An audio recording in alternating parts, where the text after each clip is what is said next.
Hey guys, I wanted to take a few moments to go over the dashboard that a lot of you guys have been asking questions about. This is for my split phase AC300 environment. Really what you guys see on the screen right now is actually Home Assistant, which is a home automation tool to basically take smart devices and make them even smarter. It's much like HomeKit that's also out there too. It really doesn't matter what platform you use. The key element is you need to be able to get the data off of the Bluetti devices so that you can do either reporting, automation, or anything else that you really want to do with the data. And that's exactly what I'm doing too. I have automation on here for if batteries drop below certain levels, if services go down, if I lose power, I want to get notifications, and there's a lot of other things that I do as well too. But the key, once again, element here is getting that data. So I'm receiving data from the Bluetti devices about every 10 seconds. Now, I could get that data faster, but 10 seconds is fine for me. I really don't want to overwhelm the device that I'm doing this on. And the device that I'm doing this on is actually a Raspberry Pi. It doesn't matter if it's a Windows machine, a Mac machine, a Linux machine. Really, you can do it on any machine.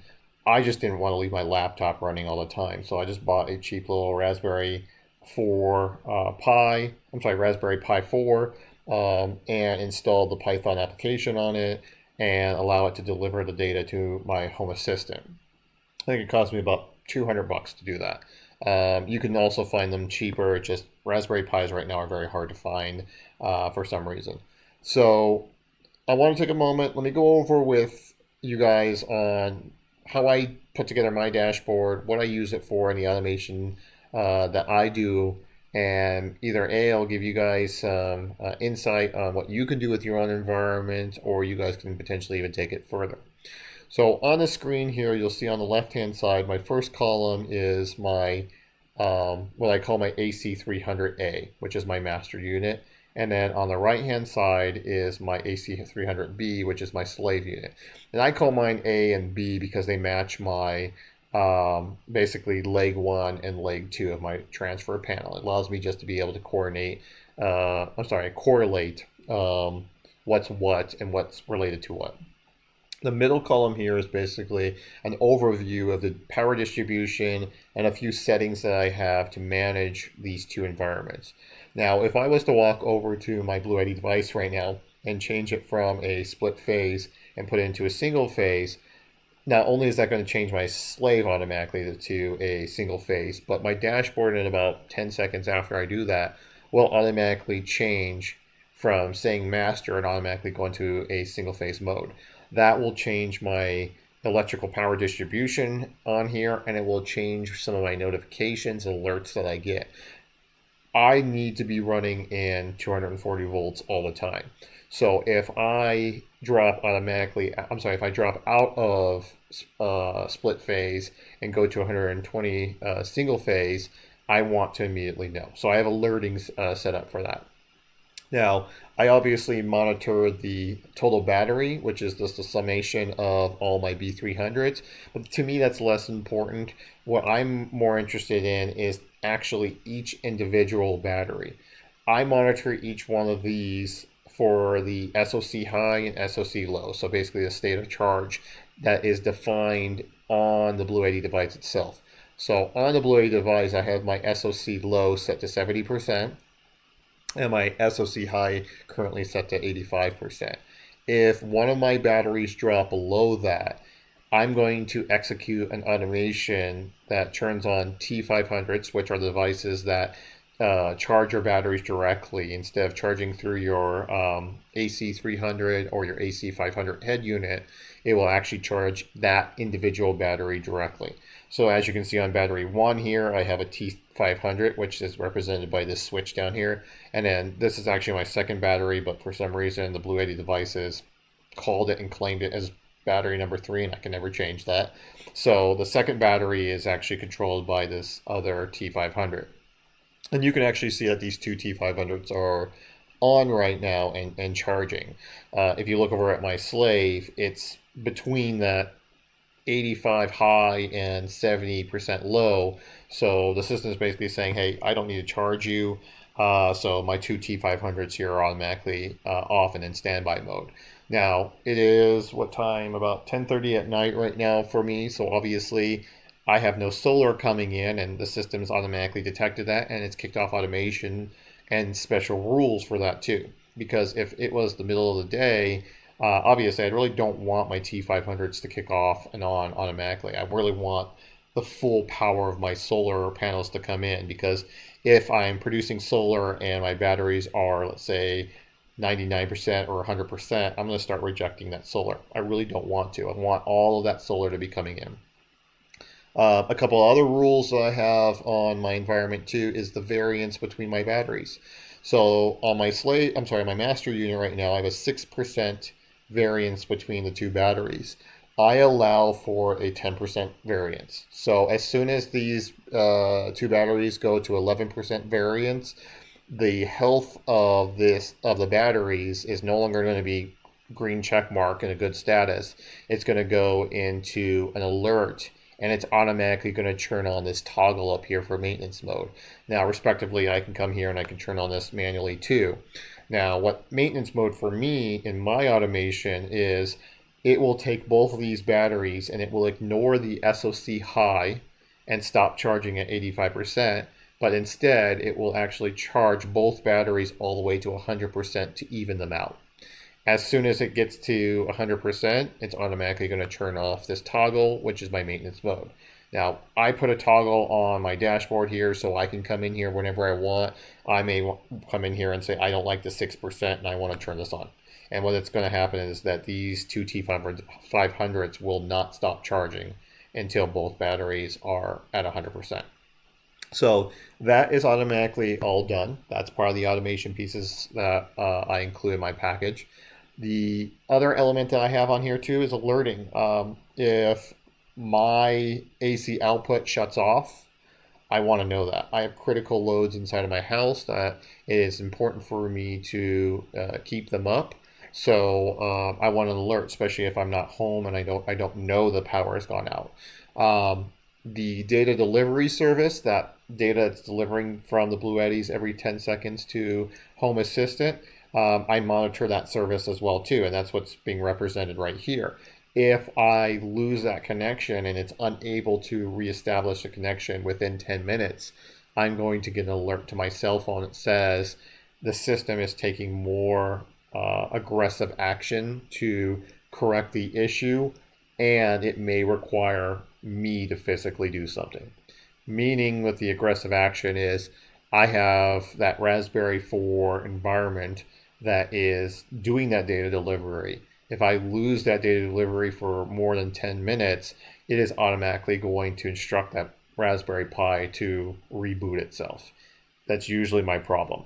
Once it reboots, automatically it reconnects and everything's golden. However, if I decide I'm going to open up my app, because Home Assistant has an app, then I can go ahead and look on here and go, oh, okay, no, it's reconnected. Or I can go, oh crap, it hasn't reconnected, and go log into the system or go home and go correct the issue manually. Now, as it comes to historical reporting and the graphs here, this has been very, very important for me as well too. Not only can I look back historically to see the trend of my batteries, the trend of my AC output, the trend of each battery, the trend of my solar, which is actually represented in the DC input chart. Right now it's zeroed out because there's nothing coming in. But it also helps me with forecasting, load balancing, and troubleshooting. Troubleshooting has been very, very important for me. On my AC500 environment, which is over here, let me show you guys that. It's not connected right now. You can see that the service has been disconnected. It's because I'm running a different type of test. But earlier, I ran into a battery issue on this. And on this battery issue, it was a high voltage issue. Well, on the Bluetti device, it specifically told me the error, and it specifically told me what time it occurred.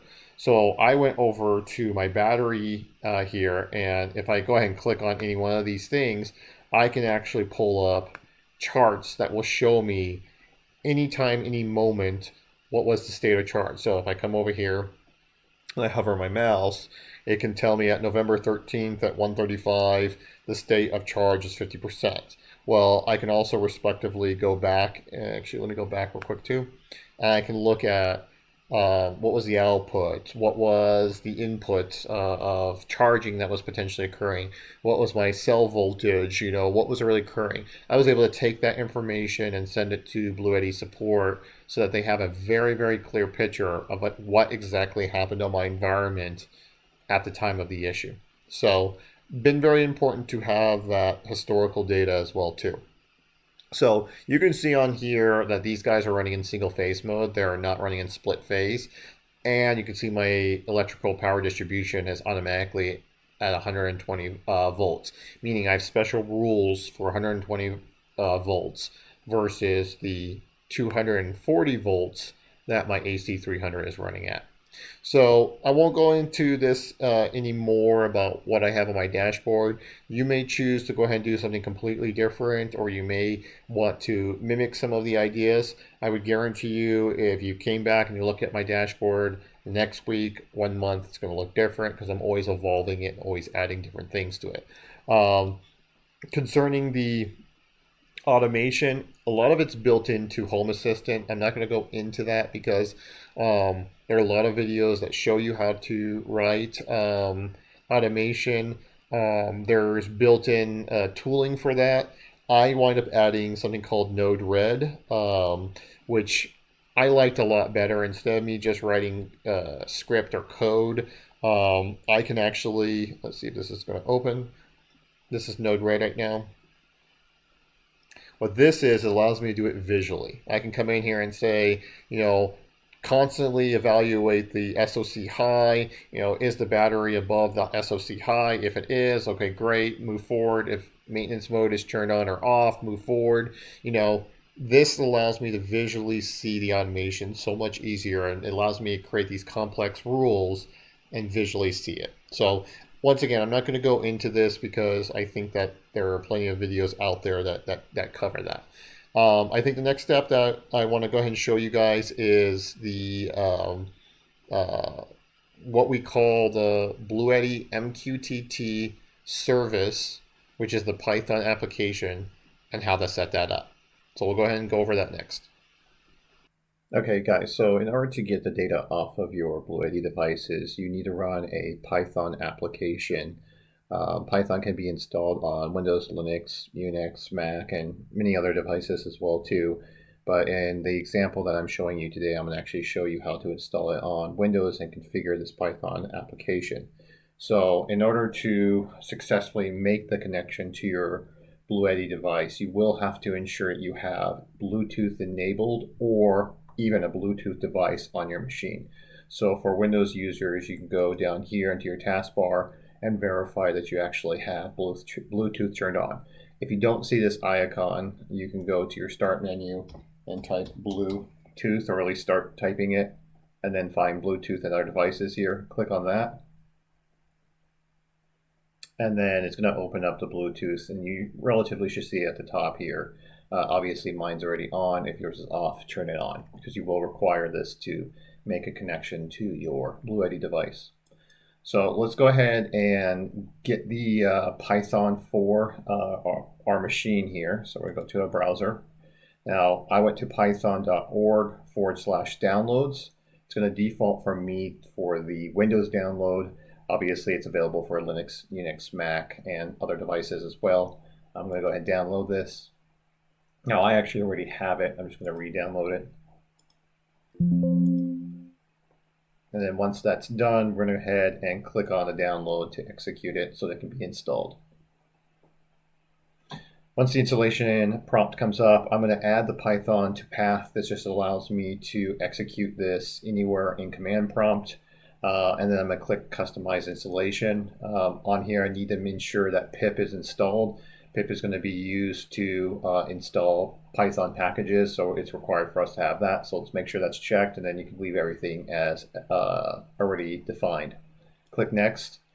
The other element I'm going to do too is install Python for all users. I want to make sure this is available for my administrator account and any other login that I use on this computer. Next, I'm just going to click Install and let it do its thing.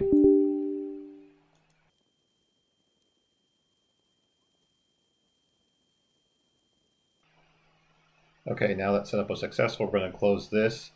Next, we're going to install the Bluetti-MQTT application. This is an official Python application, and we're going to download it and install it so that you can communicate with your Bluetti device. So for this, we're going to open up command prompt. So we're going to hit start button and type CMD. We're going to run the command prompt as an administrator. The reason why we're doing this is we want to ensure that this gets installed under the administration account so that you have the ability to execute this from anywhere within command prompt. So once this is open, you can expand this window a little bit if it's too small because you're going to have to see some information. We're going to type PIP, hit enter, and we're going to verify that pip was installed properly. And it is, because it's basically responding back saying here is all the input variables that we can use. So I'm going to go ahead and clear the screen. I'm going to go ahead and install Bluetti-MQTT by doing PIP space install, then Bluetti underscore MQTT. And I'm going to hit enter. And what pip's going to do is actually go call to you the internet and download this package and automatically install it. One of the things you should note on here is it's showing you every single element that was installed with this package. So if you got any warnings of the package being installed for a specific user, that means you're not logged in as an administrator for command prompt, and more than likely your Bluetti command is not going to work without you adding a path. If you installed it through the command prompt on an administration mode, you should now be able to type Bluetti-MQTT and hit enter. So once again, we're seeing a response here saying here's the input variables. At this point, we actually know that Bluetti-MQTT service is installed properly. So let's go ahead and clear the screen. Actually, yes, let's clear the screen real quick. So I'm going to repeat that command so that we have a clean screen. And here's the input variable. So the scan input variable allows us to scan for our Bluetti devices. Broker is basically where we're going to send the data. So we'll be setting this up later. And then what port is that broker running on? What username does that broker use? What password does that broker use? And how often do we want to receive the data? Previously in the video, I told you I receive my data every 10 seconds. This is the input variable that you use right there.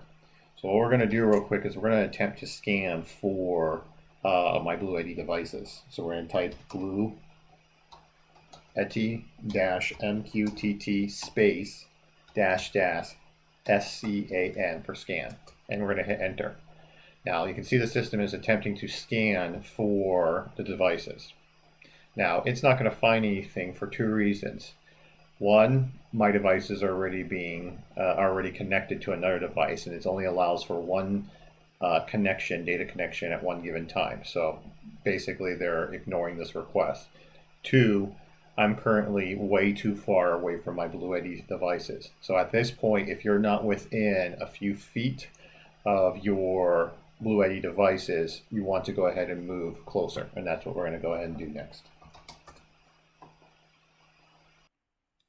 All right, guys, so I cheated a little bit. I didn't actually move my Windows machine any closer. I have the Raspberry Pi that sits within feet from my Bluetti devices. I've just logged into that and opened up a terminal window. Terminal window is pretty much the same thing as command prompt on the Windows side. The only difference, though, is obviously we are sitting much, much closer. So when we previously tried to do the scan, we were unable to make that connection because I was about 40-something feet away from my Bluetti devices. Now, Bluetooth works usually within a range of 30 feet or less. However, if you're 20 to 30 feet away, it's probably going to be very spotty service. I would highly suggest that you're 5 feet or less, pretty much be on top of your Bluetti devices for this to work. The second reason why it didn't work for us is I already had a connection to my AC500s pulling data, and they only allow one Bluetooth connection at a time. So as you can see here on the screen behind, I have disconnected that service, and on my dashboard, both of the AC500s have a disconnect state right now. So we're going to go to the terminal window right now, and I'm just going to show you it's the exact same thing, even though it is a terminal window on Raspberry Pi. And the Bluetti-MQTT application is going to respond back with the same variables. So if I want to look for my two AC500s, I'm still going to just do Bluetti dash MQTT space dash dash scan, and I'm going to scan for the devices. Now this can take a couple of seconds, and I've also noticed that sometimes it takes a few attempts and tries. It seems like the Bluetooth module maybe on the Bluettis maybe goes to sleep, and you've got to kind of wake it up. So if you get a scan with no results, or a scan saying that oops, something went wrong, keep trying a couple of times, because like this, you can see that my two AC500s have responded. And sometimes maybe just one will respond. Just keep scanning until you find them all. If you do, let's say 5, 6, 7 times and you're not getting anything, you might be too far away, or you may have another problem. You may also have to not log on, but go to the Bluetti device, go to Bluetooth settings, and make sure nothing's connected. If it says that something's connected, it could be your phone, it could be something else. Make sure nothing else is connected before you attempt to scan.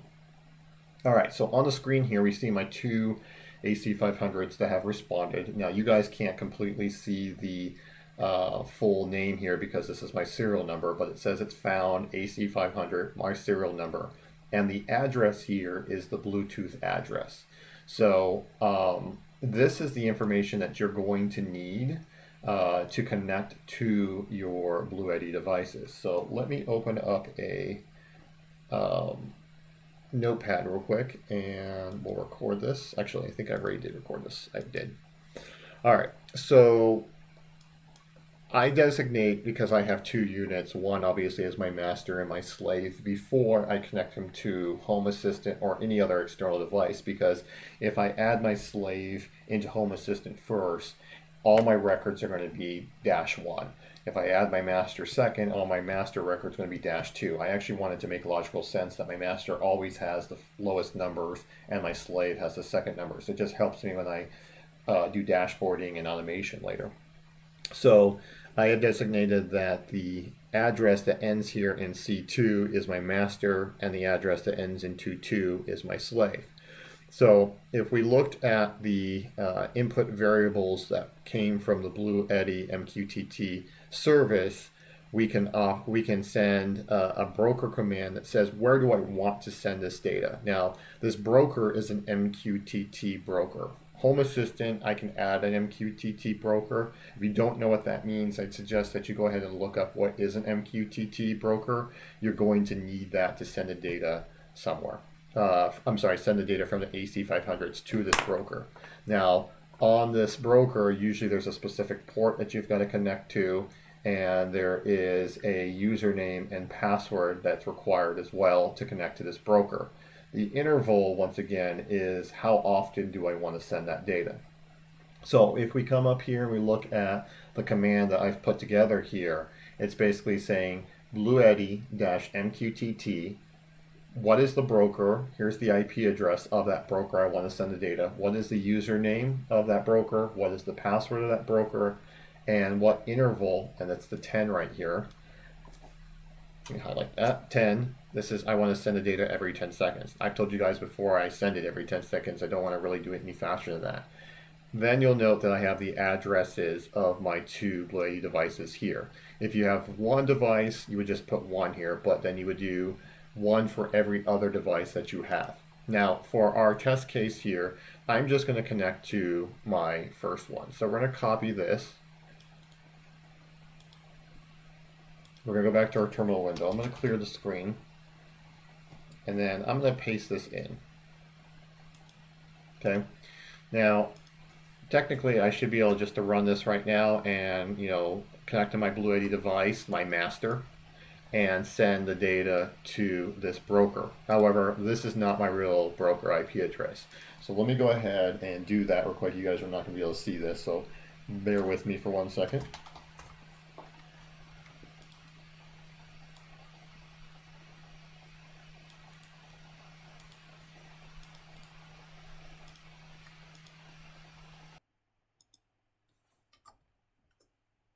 All right, so you guys can't see everything on here because this has my real broker IP address, username, and password, but it's basically the same command. So we're going to go ahead and execute this. And sometimes this can take a few seconds. Okay, so as you can see, it's made a connection to the broker service, which is running inside Home Assistant.